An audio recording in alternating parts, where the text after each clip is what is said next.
Alex, imagine a quiet countryside, a peaceful valley, and a father and son meeting by an isolated pool of water. Then, out of nowhere, violence erupts. A fight?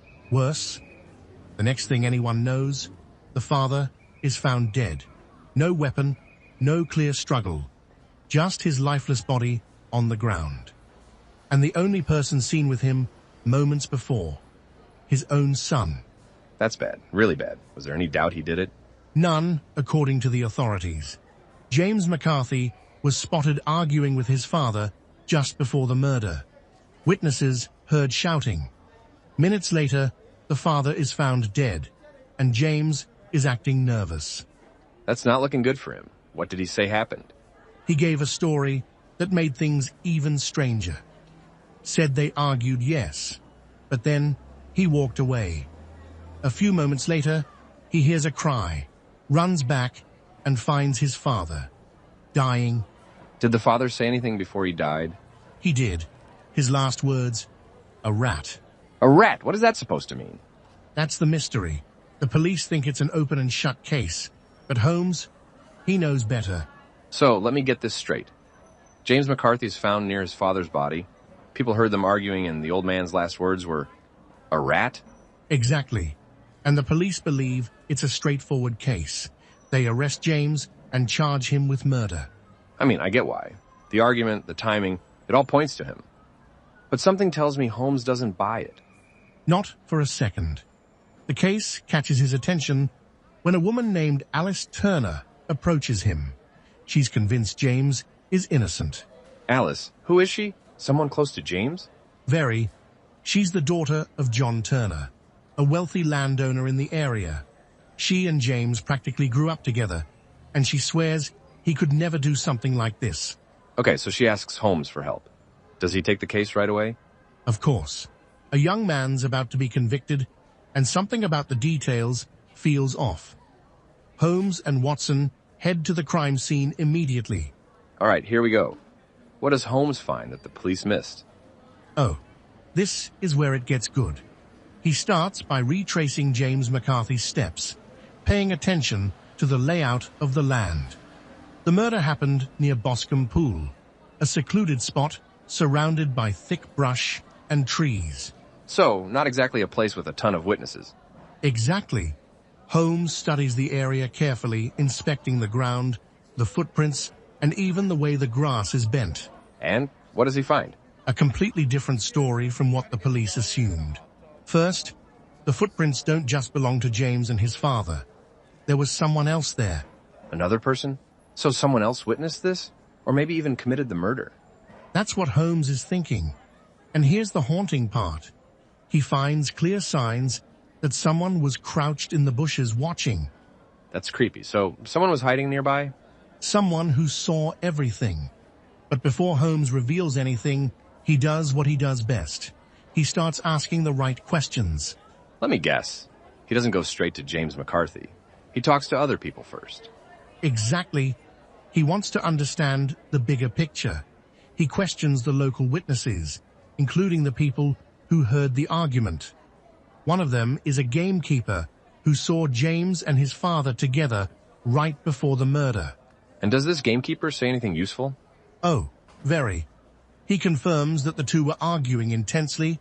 James was waving his hands. His father was shouting. But here's the weird part. The gamekeeper also saw the elder McCarthy gesture toward Boscombe Pool, as if calling someone over. Wait, so the father wasn't just arguing with James, he was expecting someone else? That's exactly what Holmes picks up on. That changes everything. If McCarthy wasn't alone with his son, that means James might not be guilty at all. Bingo. But there's still one thing left. Those last words. A rat. Holmes knows they must mean something. Yeah, because let's be real. Who mutters that as their final words? Holmes has a theory. And once he pieces it together, the real truth behind this murder is going to shock everyone. Oh, now I need to know. What does Holmes figure out? Get ready, Alex, because this is where the case takes a dark and unexpected turn. Holmes sits back, steepling his fingers, that familiar glint in his eye. He knows the answer now. He just has to prove it. And I'm guessing that starts with figuring out what McCarthy meant by a rat. Exactly. And Holmes, being Holmes, doesn't take it at face value. He doesn't think McCarthy was talking about an actual rat. He thinks it was a clue. A clue to what? Because right now it sounds like gibberish. Holmes digs into it, and here's what he realizes. McCarthy wasn't saying a rat. He was saying something that sounded like that. Hold on, so it wasn't a rat at all? Nope. And once Holmes figures that out, he knows exactly who the real killer is. All right, Jordan, don't leave me hanging. Who did it? Get ready, Alex. Because this isn't just a simple murder case. It's something much bigger. Holmes is about to blow this whole thing wide open. Holmes doesn't waste any time. He gathers Watson and heads straight to the crime scene, retracing every step, every clue. And once he's there, everything falls into place.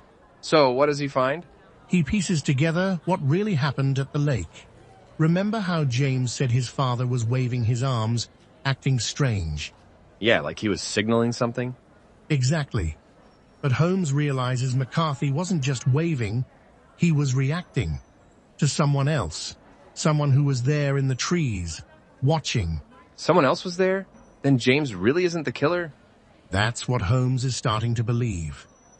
And that's when he finally deciphers the last words, a rat. All right, I've been waiting for this. What does it actually mean? Holmes realizes it wasn't a rat at all. It was part of a word, Ballarat. Ballarat? That sounds like a place. It is a town in Australia. And the moment Holmes recognizes it, the whole case cracks wide open. Australia? What does that have to do with anything? Everything. Because Ballarat is where McCarthy and Turner, James's friend's father, first met. And the secret they shared, it was deadly. Oh, now I know we're about to get into something big. What kind of secret are we talking about? A crime, Alex. A crime so dark, someone was willing to kill to keep it buried. Years ago, in Ballarat, Australia, McCarthy and Turner weren't just acquaintances. They were partners in crime, literal criminals. Wait, McCarthy and Turner? The same Turner who's the father of James's friend? That's right. Holmes digs into their past and uncovers the truth. These two men were involved in something ruthless, gold robbery. Gold robbery, as in they actually stole gold? Exactly. Back in the gold rush days, they were part of a gang that looted a fortune. But the law caught up with them, and Turner barely escaped. He fled to England, changed his ways, and became a respected landowner. And McCarthy? He wasn't so lucky. He stayed behind, got caught up in trouble, and eventually made his way to England too. But he didn't leave the past behind. Let me guess. He used that secret to his advantage? Bingo. McCarthy knew Turner's past, knew what he had done, and used it to blackmail him for years. Blackmail? So Turner's whole life in England was basically under McCarthy's control? Exactly. Turner had built a new life, a respectable one. But McCarthy was the shadow that never left him. He kept demanding more land, more money, and then he pushed too far. What did he want? He wanted their children, James and Turner's daughter, to get married. He saw it as a way to tie their families together, permanently securing his hold over Turner. That's twisted. He wasn't just controlling Turner. He wanted to control their future generations too. Turner couldn't take it anymore. Years of blackmail, years of living in fear.